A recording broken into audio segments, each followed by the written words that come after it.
سلمہ آج ایک فرشتہ ملنے آ رہا ہے، بہت خاص، کسی کو دروازے، کسی کو اندر نہیں آنے دینا۔ سلمہ پیرے پہ کھڑی ہو گئی۔ تھوڑی دیر میں حسین آ گیا، چھوٹے بچے معصوم ابھی، اندر جانے لگے، انہوں نے روک دیا، وہ رونے لگے، وہ روئے تو انہوں نے چھوڑ دیا۔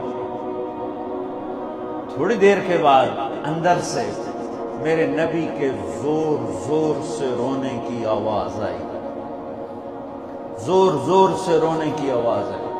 سلمہ رہ نہ سکی، بھاگ کے اندر گئی تو آپ نے کیا دیکھا؟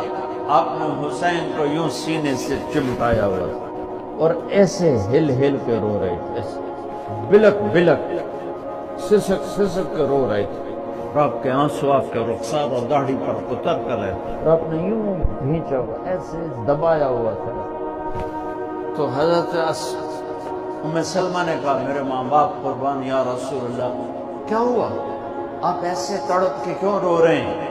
تو آپ نے روتی آواز میں کہا، بہتے آنسوؤں کے ساتھ، کپ کپاتے بدن کے ساتھ، کہ سلمہ، یہ فرشتہ جو مجھے ملنے آیا تھا، یہ میرے بچے کو دیکھ کر کہہ رہا ہے کہ آپ کی امت اس بچے کو قتل کر دے گی، اور جہاں اس کا خون گرے گا وہ مٹی مجھے دکھائی ہے اس نے، کہ میں اس لیے اس پہ رو رہا ہوں۔